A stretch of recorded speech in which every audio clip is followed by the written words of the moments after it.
일본 요코하마의 한 조그만 카페. 중년의 부부와 젊은 남녀 4사람이 매우 무거운 분위기 속에서 앉아 있습니다. 중년 남성은 연신 못마땅한 표정과 강렬한 눈빛으로 젊은 커플을 쏘아보고 있는데요. 60대 초반의 신사는 매우 고집스러운 얼굴과 매서운 눈빛으로 젊은 남성을 쳐다보며 자네, 대학에서 전공한 게 뭔가? 저는 고등학교도 못 간 최종 학력이 중학교 졸업이 전부입니다. 그러자 중년 남자의 얼굴에는 이내 분노의 표정으로 돌변했는데요. 우린 오늘 만난 적도 없고 다시는 자네 얼굴을 보는 일이 없었으면 하네. 그러더니 중년 남성은 벌떡 일어서며 같이 온 중년 여성과 함께 싸늘한 기운만을 남긴 채 가게를 나가버립니다. 남아있던 젊은 커플은 한동안 말이 없었고 2사람은 서로의 손을 잡고 눈시울을 붉히는데요. 과연 무엇 때문에 중년 남성은 불같이 화를 내고는 나가버리는 걸까요? 오늘 들려드릴 이야기는 나나코 씨가 보내주신 내용을 바탕으로 재구성한 이야기입니다. 구독과 좋아요는 영상 제작에 큰 힘이 됩니다. 안녕하세요. 저는 일본의 대표적인 항구 도시 요코하마에서 태어났고 그곳에서 자라고 대학을 졸업한 나나코라고 합니다. 저는 30대 중반의 나이고 선천적으로 다리가 불편한 장애인입니다. 태어날 때부터 몸이 매우 약했고 다리가 가늘었으며 움직이지 못할 정도로 이상해서 부모님은 저를 안고 병원에 갔는데 뜻밖의 제가 선천성 소아마비라는 겁니다. 부모님은 청천벽력 같은 의사의 말에 망연자실했고 특히 아버지는 그 돌팔이 의사가 진단을 잘못했을 거라며 절대로 믿지 못하겠다고 하셨죠. 그리고는 일본에서 유명하고 명성 있는 여러 군데의 병원에 저를 안고 다니며 검사를 했지만 그때마다 똑같은 결과에 아버지는 심한 충격을 받으셨고 일주일간 술만 드시며 불쌍한 내 새끼 하고 펑펑 우셨다고 합니다. 어머니는 그런 아버지에게 내가 부족해서 딸이 장애로 태어났다며 모든 잘못은 자신에게 있다 하셨고 2분은 서로를 안으며 많이 우셨다고 하셨습니다. 하지만 부모는 위대하다는 말처럼 이내 모든 상황을 받아들이고 냉혹한 현실에 적응을 하기로 했습니다. 특히 아버지는 제가 장애라는 신체적 결함이 있어서 경제적으로 어려우면 제가 더욱 위축되고 힘들어질 수 있다면서 죽도록 열심히 일을 하시며 저축을 하셨습니다. 아버지는 조그만 배를 소유한 어부이셨는데 자신은 항상 운이 좋았다고 하시면서 조업을 나갈 때마다 어획량이 좋은 덕분에 저는 성장 과정에서 경제적으로 어려움 없이 제가 하고 싶은 것들은 다 하며 잘할 수 있었죠. 하지만 절뚝거리는 모습은 감출 수 없는 현실이었는데 특히 학창시절에는 저를 흉내내고 괴롭히는 남자아이들에게 상처를 많이 받았는데요. 생각이 짧고 사고력이 적은 어린 시절 또래의 남학생들이 절뚝거리며 걸어가는 제 모습을 흉내내며 따라했고 저는 처음에는 태연하게 모른 척했지만 그것이 점점 더 심해지고 남의 신체 결함을 가지고 장난치는 모습에 그만 울음을 터뜨리며 급기야는 학교에 가지 않는 일이 발생하고 말았습니다. 담임 선생님으로부터 상황을 전해들은 아버지는 매우 분노를 하셨고 항상 주위에서 딸바보라고 놀려댈 정도로 저를 끔찍하게 사랑하셨던 아버지는 딸이 절름발이로 놀림거리가 되었다는 말에 분노하여 쏜살같이 학교로 오셨습니다. 아버지는 어부 특유의 바다 사나이처럼 무뚝뚝하고 웃음이 별로 없으셨지만 저에게는 항상 다정하셨고 제 일이라면 모든 걸 제치고 달려와 주시는 정말 고마운 분이셨는데요. 그런 딸이 학교까지 안 갈 정도로 상처를 받은 상황에 아버지는 조업도 나가지 않고 저를 놀리고 괴롭힌 남자아이들의 집을 일일이 찾아다니며 그 부모님들에게 다시는 이런 일이 생기지 않도록 철저하게 다짐을 받을 정도로 저에 대한 끝없는 사랑을 주셨습니다. 저는 불편한 다리 때문에 활동하는 일이 별로 없었고 혼자 있는 걸 좋아하다 보니 자연스레 책을 보며 시간을 보내는 일이 많았습니다. 또래의 친구들과 같이 어울려 노는 일이 거의 없다 보니 책상에 앉아서 책과 공부를 하는 시간이 많았고 덕분에 주위에서 항상 공부 잘하고 글을 잘 쓰는 학생으로 알려져 있었죠. 다리는 절뚝거리지만 어머니를 닮아서 어릴 적부터 아주 예쁘다는 말을 많이 듣고 자랐는데요. 대학도 제가 원하는 일본에서 알아주는 명문대 국문학과를 들어갈 수 있었고 그곳에서도 항상 책과 시간을 보내곤 했었습니다. 아직도 대학교 생활의 첫날을 잊지 못하는데요. 앉아서 서로 인사를 나누는데 제 얼굴을 보고 남학생들이 우리 과 제일 예쁜 사람이 들어왔네 하면서 농담을 했는데 제가 일어서서 절뚝거리는 모습을 보더니 갑자기 당황해하는 눈빛이 제 눈에 보였거든요. 어릴 적부터 정상적으로 걷지 못하는 모습 때문에 항상 사람들의 시선이 불편했고 시간이 흘러서 어느 정도 극복이 되었다고 생각을 했지만 여전히 매 순간순간 주눅이 들며 제 자신이 초라하게 느껴지는 건 어쩔 수가 없더라고요. 학기 초에 친구들이 같이 식사를 하러 가게 되면 늘 저 때문에 모두가 늦게 걸어야만 했었고, 계단이나 자리 배치 등 모든 게 다리가 불편한 저에 대한 배려가 더 견디기 힘들었죠. 그래서 그때부터 저는 그냥 도서관에서 혼자 공부하고 책도 보며 밥도 혼자 먹는 게 편했습니다. 학교를 졸업하고 공공도서관에 취업을 했는데 오랫동안 책을 보며 마음의 위로를 쌓아서 그런지 저는 도서관에서 일을 하고 출퇴근하는 게 너무 좋았고 행복했습니다. 특히나 부모님은 스스로 직장에 취업을 해서 씩씩하게 출근을 하는 저를 매우 대견하게 생각해 주셨죠. 저는 첫 월급으로 부모님에게 그동안 키워주셔서 고맙다며 용돈을 드렸고, 특히 아버지에게는 저를 많이 안고 업고 다니시느라 다리가 아프셨을 거라며 운동화를 선물로 드렸는데, 그렇게 씩씩하시던 아버지는 운동화를 만지면서 하염없이 눈물을 흘리셨습니다. 그러던 어느 날 저는 퇴근을 하면서 버스 정류장 근처 조그만 스시가게에 사람들이 줄을 서서 기다리고 있는 모습을 무심코 보게 되었는데요. 혼자서 조용하게 식사하기 좋은 한눈에 봐도 정말 작은 규모의 스시가게였는데 지나갈 때마다 사람들이 줄을 서서 기다리는 겁니다. 맛이 정말 좋은가 보다 생각했고, 일본 사람은 주로 생선을 좋아하고 특히 스시는 모두가 좋아하는 메뉴고 저 역시도 육고기보다는 스시를 좋아했거든요. 그날은 주말이었는데 갑자기 스시가 먹고 싶었고, 마침 그때 사람들이 줄을 서서 기다리던 조그만 스시집이 생각나서 저는 가보기로 했습니다. 시간은 점심도 저녁도 아닌 어중간한 시간이라 줄 서 있는 사람도 없었고 가게도 조용했는데요. 천천히 가게로 들어가니 잔잔한 피아노 연주곡이 흘러나왔고 누군가 낮은 목소리로 어서 오세요. 저희 가게를 찾아주셔서 감사합니다. 인사를 하는 사장님과 처음 마주쳤는데 제 나이와 비슷한 연령대였고 매우 단정한 모습과 선한 눈빛, 그리고 차분한 목소리가 인상 깊었습니다. 시간이 어중간해서 저는 조심스럽게 혹시 브레이크 타임 아닌가요? 사장님은 저희 집은 브레이크 타임이 없습니다. 보시다시피 저 혼자 운영을 하고 아직까지 많이 바쁘지 않기 때문에 마감 시간까지 충분히 혼자 할 수 있습니다.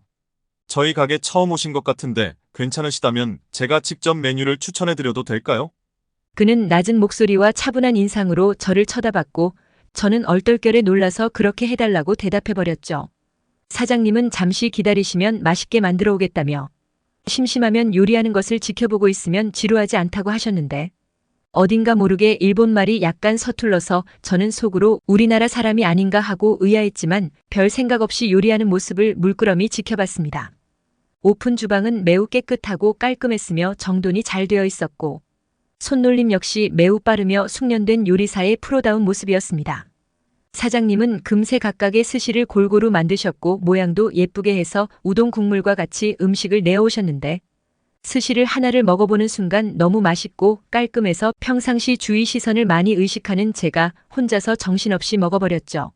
사장님은 눈치가 빠르셔서 혹시나 제가 먹는 모습을 보면 불편해할까봐 일부러 이것저것 다른 일을 하는 것 같았습니다.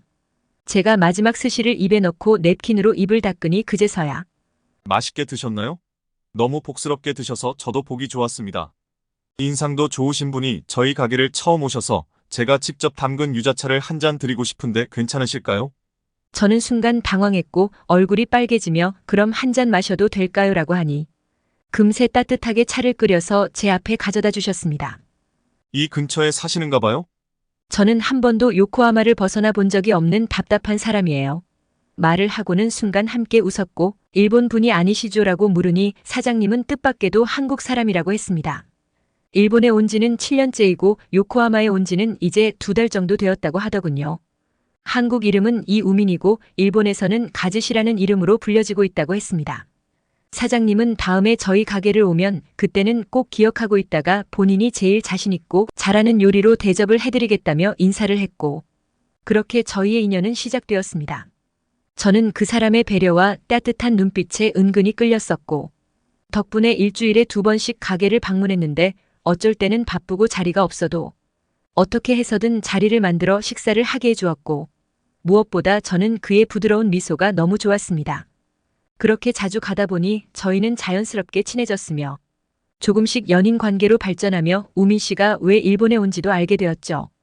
가게를 마치고 인근 찻집에서 차를 마시며 우민 씨는 조심스럽게 자신의 지난 날을 얘기했습니다. 그의 고향은 한국의 통영이라는 조그만 도시고 여동생과 부모님 4식구였다고 했습니다. 우민 씨 아버지는 평생을 고깃배에서 어부 생활을 했으며 어업일이 없을 때는 선착장에서 잡다한 일을 하며 고생을 하는데도 형편은 나아지지 않고 항상 힘들었다고 했습니다.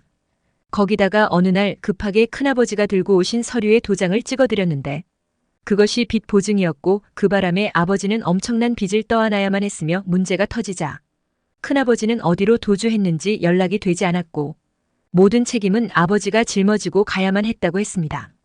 매일같이 걸려오는 빚쟁이들의 전화와 독촉장에 희망이라고는 보이지가 않았고 집안은 어두운 그림자로 가득했으며 가족 모두가 웃음을 잃어버렸다고 하더군요. 그 일로 아버지는 어떻게 해서든 빚을 갚으려는 생각에 무리하게 어촌 상인회에 부탁을 해서 아주 조그만 배를 장만했고 직접 어획한 고기로 경매를 붙여 일어서려고 했지만 삶은 그것조차도 허락하지 않았다고 했습니다. 어느 날 먹구름이 잔뜩 끼고 바람이 매우 강하게 불며 날씨가 좋지 않아서 그날은 아무도 출항을 하지 않았는데 아버지는 하루도 쉴 수 없다며 어머니와 함께 고기를 잡기 위해 출항을 강행했고 나가신 후 2시간 정도 지나니 비바람이 몹시 강하게 내리쳤고 불길한 그날 밤 결국 부모님은 집으로 영원히 돌아오시지 못하셨다고 했습니다. 배가 바다로 가라앉았는지 시신도 찾지 못하고 그렇게 부모님이 하늘나라로 가셨고 우민 씨와 동생은 하루아침에 하늘 아래 고아가 되어버렸다고 했습니다. 그 당시 우민 씨는 고등학생이었는데 더 이상 학교를 다닐 수가 없다고 생각했으며 스스로 자퇴를 했다고 했습니다. 슬퍼할 겨를도 없이 어떻게든 살아서 동생을 보살펴줘야만 했고 반드시 자신의 힘으로 공부를 시켜야 된다는 생각밖에 없었다고 했습니다. 나라에서 일정 부분 수국비가 나왔지만 그것만으로는 턱없이 부족했기에 우민 씨는 어린 나이임에도 닥치는 대로 일을 했다고 하더군요. 하지만 어린 나이에 할 수 있는 일이 파트타임으로 하는 것 말고는 없었으므로 새벽에는 우유 배달, 낮에는 세차장, 저녁에는 식당 아르바이트, 주말에는 고철을 주워 모아 팔면서 몇 가지 일을 하며 동생 뒷바라지를 했다고 합니다. 한 번은 고철을 모으는 쓰레기통 옆에 조그만 가방이 있어서 열어보니 현금이 가득 들어있었다고 했는데요. 우민 씨는 경찰에 가져가서 신고를 해야겠다고 생각을 하며 가방을 들려는 그때 중년 여성이 갑자기 나타나서 너, 이 도둑놈 새끼, 내 가방을 훔쳐! 너 감방 갈 생각이나 해! 다짜고짜 멱살을 잡았고 주위에 금세 사람들이 몰려와서 하나같이 우민 씨에게 어린 놈이 못된 것만 배워서 도둑질이나 하냐며 저런 놈은 구치소에 보내야 된다며 악담을 퍼부었고 우민 씨는 아니라고 반박했지만 막무가내였다고 했습니다. 그렇게 경찰서에 가서 욕을 들어가며 진술서를 쓰라고 강요를 받았고 어린 우민 씨는 너무 무서워서 어쩔 줄을 몰랐다고 했습니다. 다행히 근처에서 구두 수선을 하시는 할아버지가 오시더니 자신이 길에서 떨어져 있는 가방을 주워서 쓰레기통 옆에 잠시 두었다가 신고를 하려고 했는데 저 어린애가 그곳에 있는 바람에 누명을 쓴 것 같다며 그 아이는 잘못이 없다고 증언을 해주시는 덕분에 경찰서에서 나온 우민 씨는 너무 분하고 서러워서 바닷가 외진 곳에서 소리 지르며 펑펑 울었다고 했습니다. 그렇게 서러움과 아픔, 고통을 견디며 동생을 무사히 고등학교 졸업을 시켰고 동생은 오빠가 온갖 고생하며 모은 돈으로 등록금을 마련해 준 것에 너무 미안하고 고마워했으며 대학에 입학을 하던 날 남매가 서로 부둥켜 안고 서러움에 북받쳐 한없이 울었다고 했습니다. 동생은 대학에 들어가 아르바이트로 오빠의 부담을 덜어주려고 했었지만 우민 씨는 몸이 불편한 동생에게 절대로 일을 하지 말라고 했음에도 불구하고 동생은 기어이 오빠를 돕고 싶다며 비가 많이 오던 날 우산을 쓰고 편의점 알바 면접을 보러 가던 중에 그만 뺑소니 차에 치여 그 자리에서 사망을 했다고 했습니다. 충격받을 기운조차 없었던 우민 씨는 겨우 동생의 장례를 치르고 통영 앞바다에 유골 가루를 뿌리면서 이대로 뛰어내려 죽어버릴까 하는 마음이 가득했다고 합니다. 더 이상은 살아갈 이유가 없었고 아픔과 상처만이 가득한 고향 땅에 발붙이고 살아갈 자신이 없었기에 한국을 떠날 결심을 했다고 했습니다. 그래서 무작정 떠났던 것이 일본으로 오게 되었다고 하더군요. 그렇습니다. 어쩜 이토록 잔인하고 가혹한 삶이 또 있을까요? 제 다리의 장애는 아무것도 아니었습니다. 저는 이야기를 듣는 내내 저도 모르게 하염없이 울고 있었고 어느새 우민 씨의 손을 꼭 잡고 있었는데요. 그 사람의 손 위로 제 눈물이 계속해서 떨어지니 당황해하며 내가 쓸데없는 얘기를 해서 괜히 나나코를 아프게 했네요. 그런데 동생은 어디가 불편했었나요? 이 말에 우민 씨는 더 이상 아무 말이 없었습니다. 이런 상황에 저는 왜 이 사람이 더 좋아질까요? 그렇게 저희는 더 자주 만났고 어느덧 서로 깊이 사랑하게 되었으며 한국과 일본이라는 국적은 전혀 문제가 되지 않는다고 생각했죠. 하지만 그건 어디까지나 제 생각에 불과했어요. 항상 어릴 적부터 저에 관한 일이라면 무조건 들어주시던 아버지였기에 우민 씨 역시 딸이 사랑하니 쉽게 이해해 주실 줄 알았는데 제가 조심스럽게 우민 씨의 얘기를 하자 아버지는 갑자기 얼굴이 굳어지시며 심각한 표정으로 아무 말이 없으셨습니다. 곁에서 보고 있던 엄마가 여보, 한번 만나나 봅시다라며 아버지를 설득을 하자 아버지는 무거운 표정으로 알았다 하시고는 그냥 방으로 들어가 버렸습니다. 다음날 우민 씨에게 달려가 부모님과의 만남을 얘기했는데 항상 침착하고 차분했던 사람이 많이 긴장을 하면서 당황해하는 눈치였습니다. 드디어 운명의 날. 우민 씨는 30분 일찍 미리 약속 장소에 나와 기다렸고 저는 부모님과 카페로 들어갔는데 우민 씨는 아버지를 보자 90도로 정중하게 인사를 했습니다. 그런데 아버지는 힐끗 한번 쳐다보시더니 매우 차가운 목소리로 우리 나나코를 언제부터 만났나? 쏘아보며 얘기를 했고 우민 씨는 그런 아버지의 표정에서 긴장을 많이 했는지 매우 불편해 보였습니다. 아버지는 단도직입적으로 묻겠네. 한국인이라고 들었는데 대학에서 뭘 전공을 했나? 우민 씨는 잠자코 있더니 이내 결심한 듯 저는 중학교밖에 나오지 못했습니다. 그러자 아버지는 기겁을 하시며 날카롭게 쏘아보시더니 요즘 세상에 중졸도 있나? 스시를 얼마나 했고 앞으로 계획은 뭔가? 우민 씨가 자신의 계획을 차분히 말하는 도중에 아버지는 단숨에 말을 끊어버리시며 됐고 내가 보기에 자네 가방끈 짧고 배운 건 없는데 먹고는 살아야 되겠으니 그래서 식당 일을 배워 스시 가게를 크게 한다는 뻔한 소리를 하는데 그게 나한테 통한다고 생각을 하나? 궁색하기 짝이 없으며 어처구니도 없고 무엇보다 나는 한국 사람이 싫네. 그것도 중학교를 겨우 나온 도저히 가망 없는 조센징 따윈 자네가 싫네. 더 이상 할 얘기도 없고 이만하면 자네도 다 알아들은 걸로 생각하겠네. 앞으로 볼 일이 없었으면 하네. 뼈를 깎고 살을 도려내는 것 같은 잔인한 아버지의 말에 저는 너무 충격받아서 태어나서 처음으로 아버지에게 큰 소리로 대들었습니다. 아버지 딸도 보잘것없고 절뚝거리는 다리 병신이에요. 저는 뭐가 그리 잘났어요? 아버지가 이런 분이셨다니 실망이에요. 저는 화가 나서 쏘아붙이자 아버지는 순간 몸을 부르르 떠시며 충혈된 눈으로 저의 뺨을 때리셨습니다. 네가 어떻게 나한테 이럴 수 있어? 못된 것 같으니라고. 화가 잔뜩 나신 아버지는 급히 나가버리셨고 어머니는 오히려 우민 씨에게 미안하다며 급히 아버지를 따라 나가셨습니다. 저는 일방적인 아버지의 폭언에 우민 씨 얼굴을 똑바로 볼 수가 없었고 그냥 눈물만 나올 뿐이었죠. 우민 씨는 잠시 생각하더니 아버지를 다시 한번 만나게 해달라며 꼭 아버님께 드릴 얘기가 있다고 저를 보며 말을 했습니다. 저는 집으로 돌아와서 아버지에게 우민 씨가 한 번만 아버지를 더 만나고 싶어 한다고 전하면서 아버지가 그렇게 아끼는 딸이 처음으로 사랑하는 사람이니 주변 이목 같은 거 생각하지 말고 사람을 보셨으면 좋겠다고 간절하게 부탁을 드렸습니다. 아버지는 아무 말씀도 하지 않은 채 이틀 뒤 우민 씨를 만나러 나왔습니다. 우민 씨가 처음으로 아버지에게 자신의 여동생에 관한 이야기를 했습니다. 동생은 태어날 때부터 양쪽 다리가 장애가 있어서 부모님이 한평생 걱정을 하셨고 아픈 손가락이었다고 합니다. 그런 동생이 부모님마저 돌아가시게 되자 가엾고 불쌍해서 어떻게든 고생을 안 시키려고 했지만 가난한 현실의 잔인함에 동생은 오빠의 부담을 덜어주려고 비 오는 날 불편한 다리로 나가다가 교통사고로 하늘나라로 갔다고 했습니다. 그리고 우민 씨는 아버지에게 차분한 목소리로 아버님이 나나코를 평생 지켜보며 돌볼 수는 없지 않겠습니까? 나나코가 웃으며 행복하게 사는 게 아버님 소원이 아니십니까? 저는 나나코의 아픈 다리가 되어줄 겁니다. 제 동생처럼 목숨보다 더 소중히 보살피고 평생을 나나코를 위해 사랑하고 희생하며 살 겁니다. 마음에 드시는 부분 한 군데도 없으시겠지만 저를 믿고 지켜봐 주시면 꼭 아버님 마음에 들도록 성공하겠습니다. 우민 씨의 사연과 진심 어린 말에 아버지는 말없이 눈물을 흘리셨고 잠시 뒤 내가 자네에게 너무 심한 말을 했네. 날 용서해 주겠나? 나는 우리 나나코가 신체적 장애로 인한 상처가 많은 자식이었기에 항상 신경을 쓸 수밖에 없었다네. 이젠 자네가 우리 나나코를 지켜준다고 하니 사실은 든든하고 고맙네. 우민 씨는 믿어주셔서 감사하다고 했고 아버지는 우민 씨의 등을 가볍게 쓸어주셨습니다. 아버지는 뱃사람 특유의 말로 나나코, 너 정말 멋진 남자를 아빠에게 소개해줬구나.